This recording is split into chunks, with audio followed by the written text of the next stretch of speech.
pinang rapat-rapat agar puyuh tak mendahari. Jawablah salam dengan semangat biar kita sampai selami.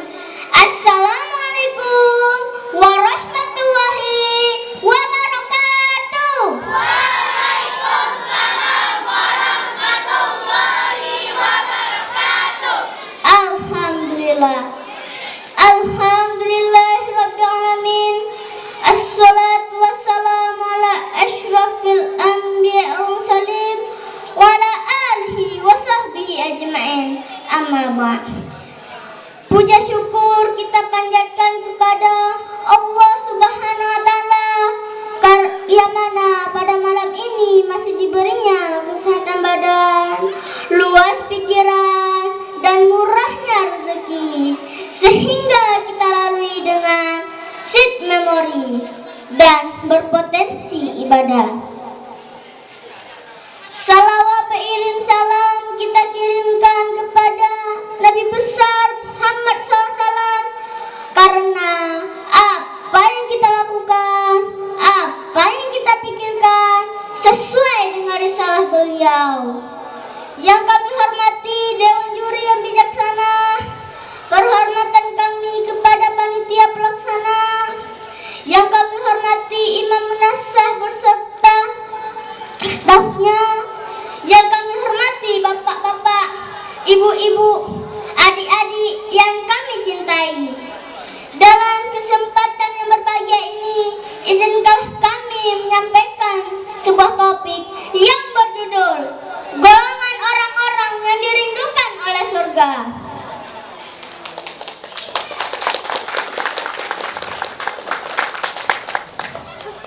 Kaum muslimin yang berbahagia, dalam sebuah hadis Rasulullah SAW bersabda, ada beberapa golongan orang-orang yang dirindukan oleh surga.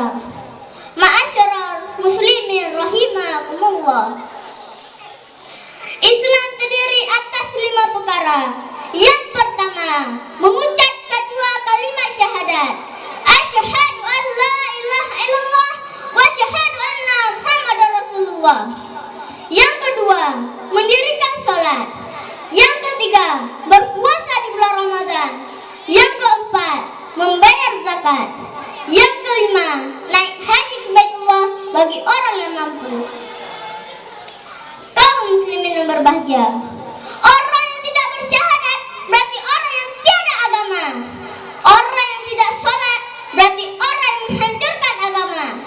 Orang yang tidak berpuasa di bulan Ramadan berarti orang yang meremehkan agama. Orang yang tidak membayar zakat berarti orang yang kikir pada agama. Orang yang tidak naik haji bagi yang mampu berarti orang yang menyanyiakan agama. Kaum muslimin yang berbahagia, puasa bagaimana yang dirindukan oleh surga? Kita berpuasa bukan hanya menahan diri dari makan dan minum, tetapi berpuasa dengan segala hal. Mari di bulan yang penuh berkah dan maghfirah ini kita memperbanyakkan amal ibadah. Jangan sampai Al-Quran fi sandal wa yaqra'u fi tikopte.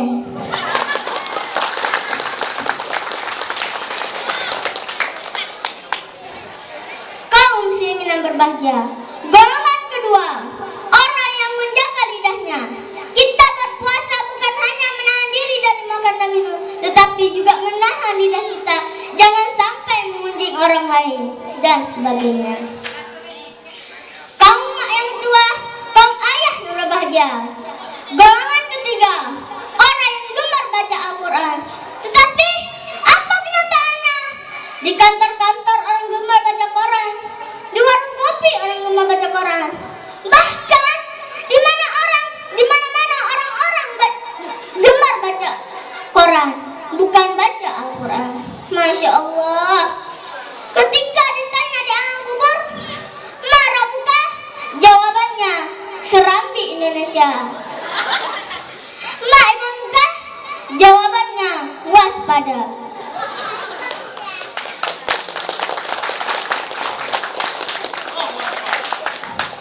Kaum muslimin yang berbahagia, golongan keempat,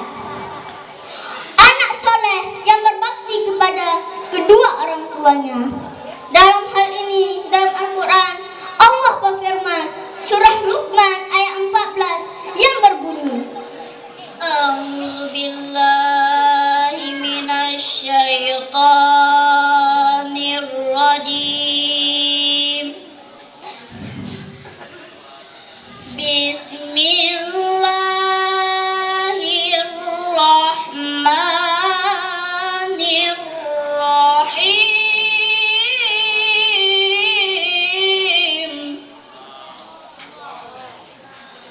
Wa wasainal insana biwalidayhi hamalathu ummuhu wahnan ala wahnin wa fisaluhu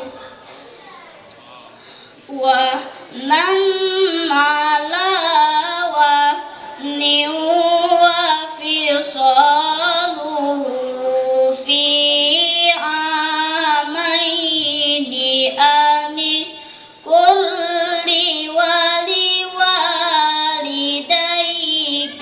ilayyal masir. yang artinya, Aku berlindung kepada Allah dari godaan syaitan yang terkutuk dengan menyebut nama Allah yang Maha Pengasih lagi Maha Penyayang. Dan kami perintahkan kepada manusia untuk berbuat baik kepada dua orang ibu bapaknya. Ibunya telah mengandungnya dalam keadaan lemah yang bertambah-tambah dan menyapihnya dalam 2 tahun. Bersyukurlah kepadaku dan kepada 2 orang ibu bapakmu. Hanya kepadakulah kembalimu. kaum muslimin yang dirahmati Allah, bagaimana cara kita mendidik anak supaya menjadi anak yang soleh? Apa perlu kita beri nama soleh atau soleha? Bukan seperti itu. Tetapi itu semuanya tergantung kepada kedua orang tuanya. Kaum muslimin berbahagia, golongan kelima, orang yang menjangkung tali silaturahmi. Dalam sebuah hadis, Rasulullah SAW bersabda, yang artinya, tidak sempurnalah imam